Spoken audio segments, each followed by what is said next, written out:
There was a time when everything felt magical. A bug on the sidewalk could hold your attention for 5 straight minutes. The sky looked impossibly big. You'd ask why 100 times a day, not because you wanted an answer, but because the world felt like it was hiding something extraordinary. But somewhere along the way, that faded. Now our days are packed with meetings, deadlines, emails, notifications, and noise.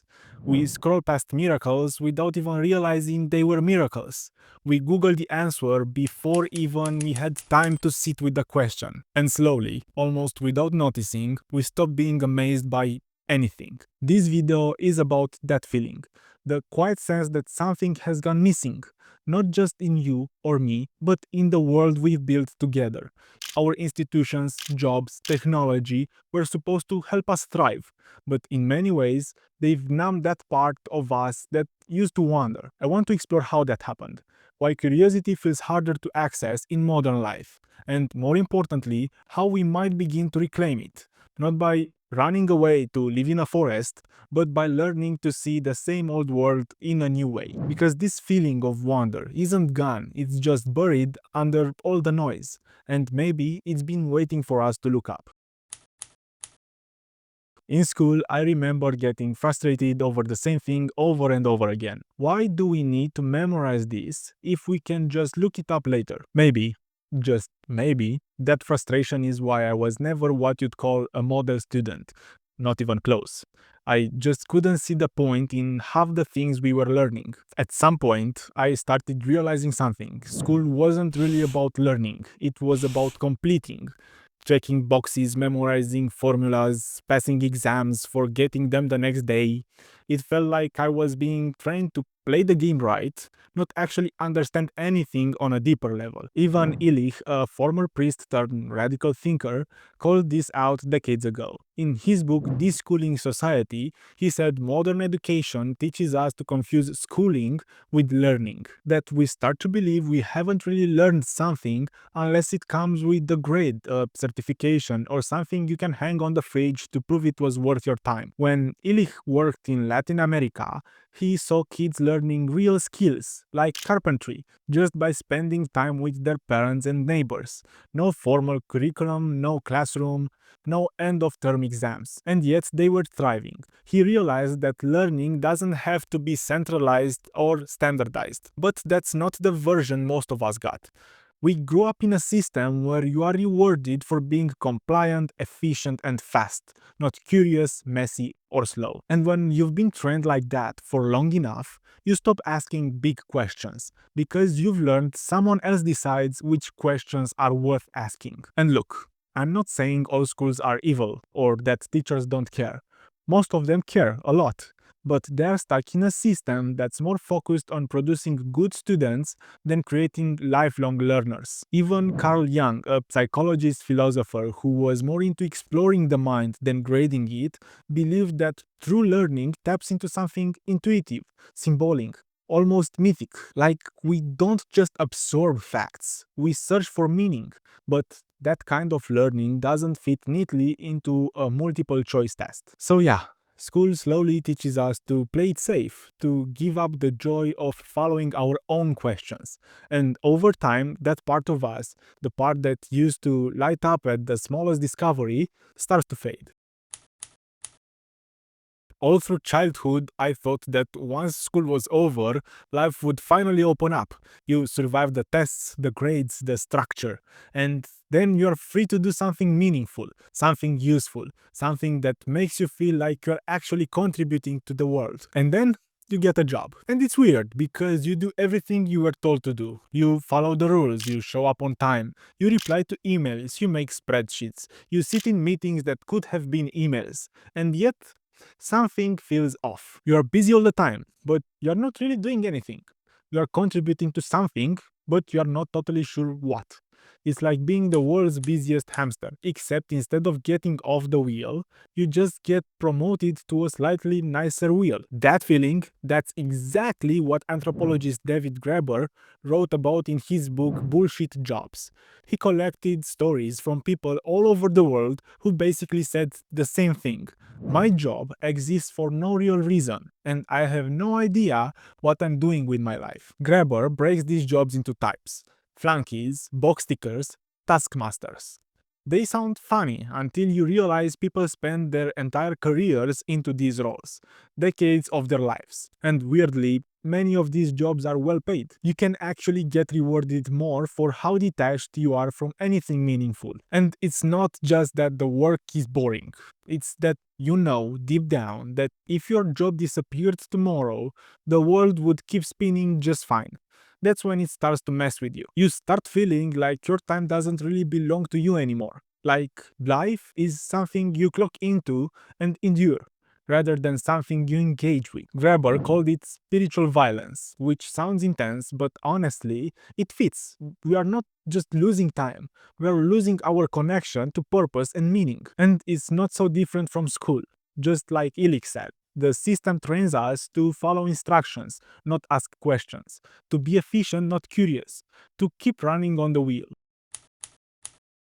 Look, I catch myself doing this all the time. I grab my phone to check the weather, and 20 minutes later, I'm watching a video of a raccoon washing grapes in slow motion. It's oddly satisfying, but don't ask me how I got there. And I know I'm not alone. Our phones have basically turned into these bottomless slot machines for dopamine. New video, new notification, a new outrage, and new dance trends. And to be fair, none of it is bad on its own. A lot of it is fun. Some of it is even useful. But somewhere in all that noise, something important goes missing: stillness, space, and silence. Wonder, instead, doesn't shout for your attention. It doesn't flash, vibrate, or ping.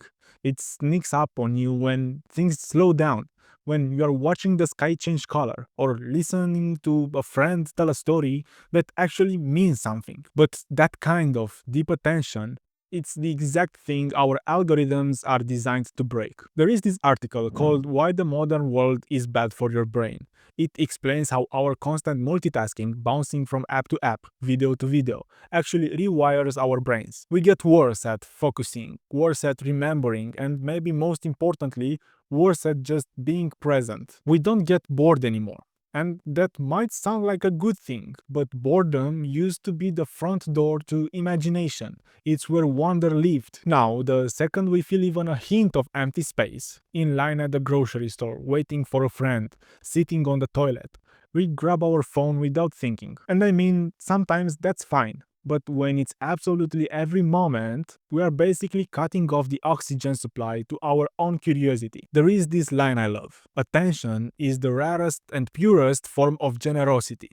And I think that's not just true for other people, it's true for the world itself. When we give something our full attention, the world responds. But we've trained ourselves to live in what researchers call continuous partial attention, which basically means we are everywhere and nowhere at the same time. So it's not that the internet or social media is evil, but the way we use it, or maybe the way it uses us, slowly pulls us away from the part of ourselves that knows how to just sit in stillness and be amazed. So far, we've talked about how we lost wonder, but what actually is it? And why does it matter so much? It's tricky to define. It's one of those feelings you instantly recognize when it happens, but struggle to put into words. It's that pause when you're standing under a sky full of stars and suddenly forget what you were stressed about. It's reading a sentence in a book that's so good you have to stop and just sit with it. Sometimes wonder is big and cinematic, like seeing the Grand Canyon for the first time. But other times it's small, quiet, like noticing the way sunlight moves across your floor in the morning. Psychologists have actually studied this. They found that awe, the sciencey word for wonder, can increase empathy, reduce stress, and make people more generous. People who experience this sense of wonder say it feels like time slows down, like the moment stretches out. And I think that's why it matters so much, because everything around us is telling us to speed up, do more, be more productive. But wonder reminds us that just being here is already kind of ridiculous. You're a conscious human on a spinning rock orbiting a giant ball of fire in a universe we barely understand. That's pretty cool when you think about it. And here is the thing, we didn't lose our capacity for wonder because something inside of us broke. We just stopped making space for it. We traded it for certainty, convenience, and constant productivity. The good news is that it's still there. It's just waiting for us to notice it again. If wonder is still there, just buried, then the question is simple. How do we dig it back up? I don't think the answer is to sell all your stuff and move to a cabin in the mountains. Unless you really like chopping wood, then go for it. For most of us, wonder isn't hiding in some faraway adventure. It's right here in our regular lives. We just have to make a bit of room for it. And that can be ridiculously simple. Take a walk without your phone. Let yourself get bored. Read a book that challenges you instead of just entertaining you. Have a conversation with no rush to check the time. Sometimes it's about doing things without trying to squeeze some productivity out of them. We've gotten so used to turning everything into a hustle. Even our hobbies have to justify themselves. But wonder doesn't care about return on investment. You can't optimize for it. At first, it's going to feel weird. We've trained ourselves to fill every moment with stimulation, to avoid silence, to jump to the next thing. So, the first time you just stop, your brain might throw a tantrum. But if you push through that, that's when the good stuff shows up. I think of it as a quiet rebellion. In a world obsessed with speed, certainty, and output, slowing down and actually paying attention is almost a radical act. And no, you're not going to live in a permanent state of awe. That's not realistic, but even a few moments a day, moments where the world feels bigger, richer, and more alive, can shift the way you see everything else. Because the systems we live in aren't going to hand wonder back to us. We have to take it, one quiet, intentional moment at a time. We build a society that kills wonder, but we can build something else too. And it starts with the next moment you decide to free up your mind.